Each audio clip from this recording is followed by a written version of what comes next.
The Word of God is alive and powerful, sharper than any two-edged sword, piercing even to the dividing asunder of the soul and the spirit, and of the joints and the marrow, and is a critic of the thoughts and intents of the heart. All Scripture is God-breathed and is profitable for doctrine, for reproof, for correction, for instruction in righteousness, that the man of God might be mature, thoroughly furnished unto all good works. Welcome everyone to our daily doctrinal Bible study through the Balbido Evangelistic Ministry. We are still focusing our attention on the doctrine of salvation. Okay? Now it's presumed that you believer are ready to take in Bible doctrine by being filled by God the Holy Spirit. And you know, the mechanics is by using 1 John 1:9 principle. If we confess our sins, He, God, is faithful and just to forgive us our sins and to cleanse us from all unrighteousness. For you unbeliever, it is faith alone in Christ alone. Acts 16:31. Okay, we will start right away where we stopped yesterday. We said that we remember the Lord Jesus Christ who became poor so we can be rich, or winner believers. That's our Lord's formula that He shared for our own benefit, but it's a matter of choice. And I want you to listen to this. Man is always a product of his decision. You see, carnal believers carry their evil in life. So watch out. Don't get near them. Stay away from them. These believers are a danger to your spiritual life. A danger. Never stoop down to their abominable level in life. You're supposed to follow the royal family honor code, fulfilling the protocol plan of God. You see, a carnal believer is confused, disorganized, unreasonable, illogical, miserable, etc. kind of person. In Hebrews chapter 2, verse 9, the Lord Jesus Christ was born to suffer. It says there in Hebrews 2:9, but we see Jesus, who was made a little lower than the angels for the suffering of death, crowned with glory and honor, that He, by the grace of God, should taste death for every man. Our Lord Jesus Christ did not turn away from the cross, so He was a winner. A believer has to face category 1 suffering and not turn away from it. If he does so, he becomes a spiritual success. So, stop worrying in anything. Philippians 4:6, you remember? Well, I hope you have memorized that and learned by heart. Hebrews 11, verse 11 also says, by faith, Abraham, even though he was past age and Sarah herself was barren, was enabled to become a father because he considered him faithful who had made the promise. Now, by faith, a believer has to be in the right place at the right time with the right attitude, to be on the way to spiritual victory in life. By faith, a believer has to live the divine viewpoint mental attitude in life. There is nothing more valuable. Even owning the whole universe is nothing compared to it. Divine viewpoint mental attitude in life. People try all kinds of things to find purpose in life. Some try drugs, some try alcohol, some try booze, sex, philosophy and education, travel, etc. But they couldn't find the real purpose in them. A believer has to find the divine purpose in life. How? By acquiring divine viewpoint, mental attitude, purpose in life. What does it profit a man if he gains the whole world but forfeits his soul? It means to forfeit the divine viewpoint purpose for his life. It is the fulfillment of the divine viewpoint will of God. You see. And acquiring the divine viewpoint purpose in life is nothing compared to owning the whole planet.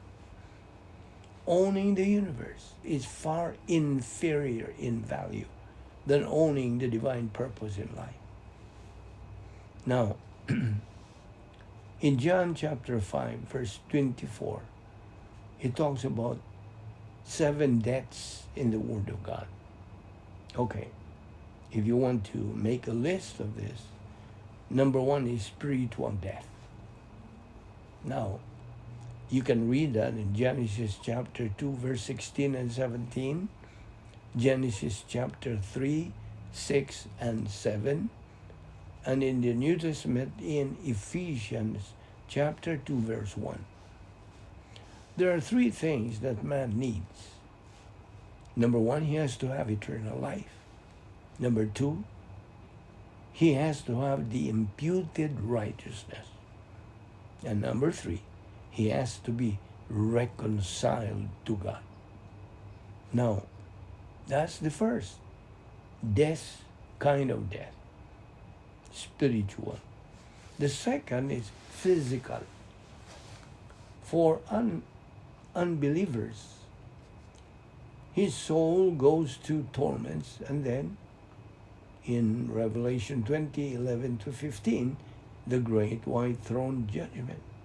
Then, after that, he goes to the lake of fire.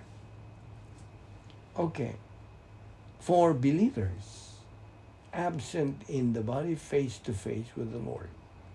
Genesis 5:5, 1 Kings 2:10.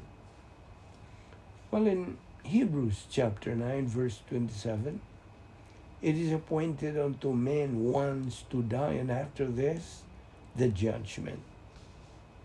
So that's the second kind of death, physical.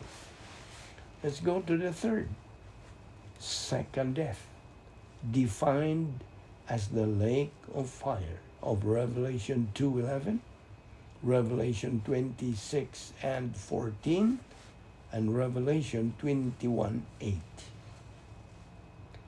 So that's the third kind of death, second death. Let's go to the fourth, sexual death.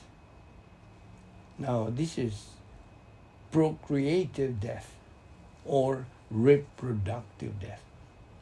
Romans 4:17 to 19.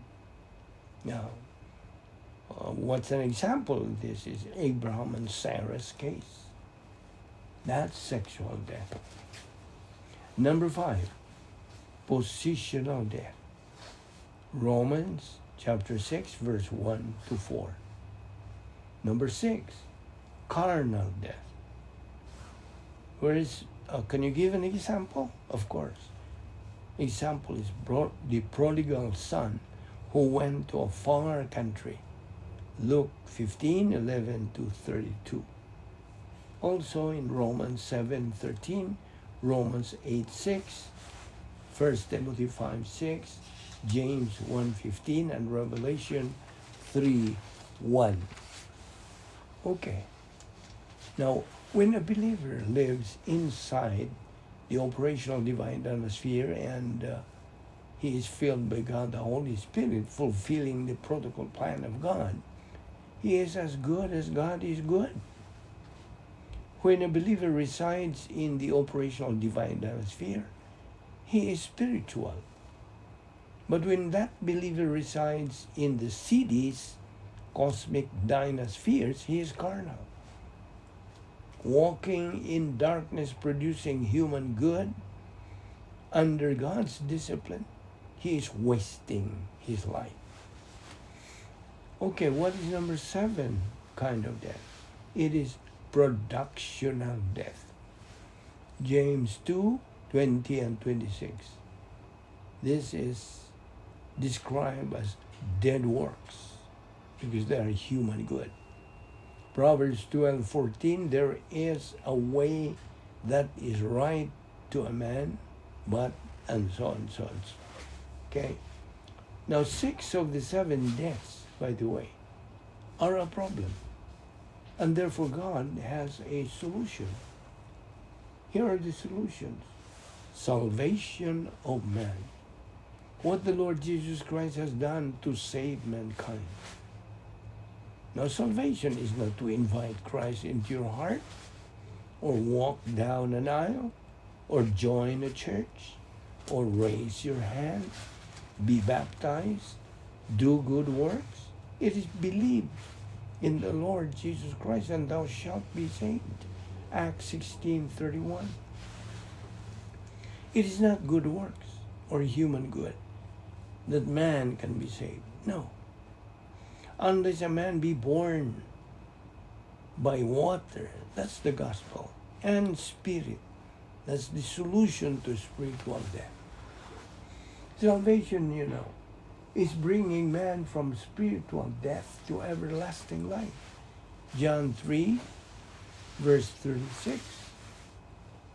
Resurrection, anastasis, that is standing up. Crisis, the resurrection of everlasting life.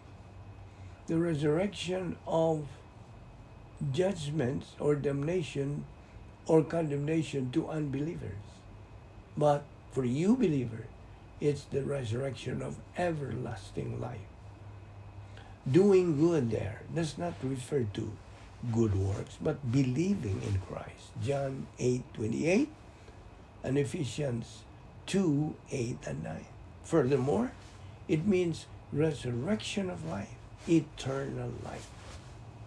Now, doing evil means rejection of Christ, resurrection of judgment to the lake of fire.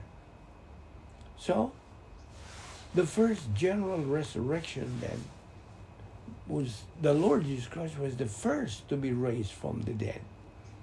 Matthew 12:38-40, he was in the belly of the fish 3 days and 3 nights.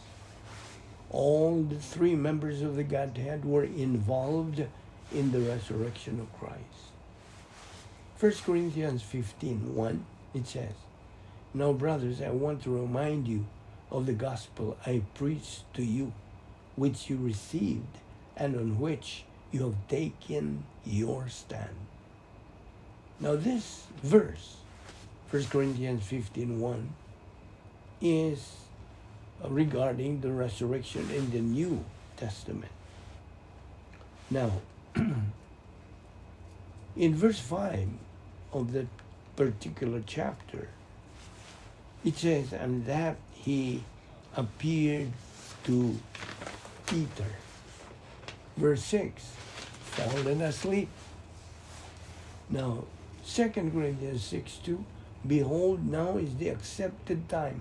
Now is the day of salvation." Our Lord Jesus Christ told all unbelievers, this is what our Lord is telling all unbelievers in this wide world: better for you never to have been born. That's what he says to unbelievers. Originally, that's what he said to Judas Iscariot, his disciple who betrayed him. Better for this man never to have been born. 2 Corinthians 5:8. So we make it our goal to please him, or whether we are at home in the body or away from it. In Psalm 16:11, in God's right hand is the fullness of happiness.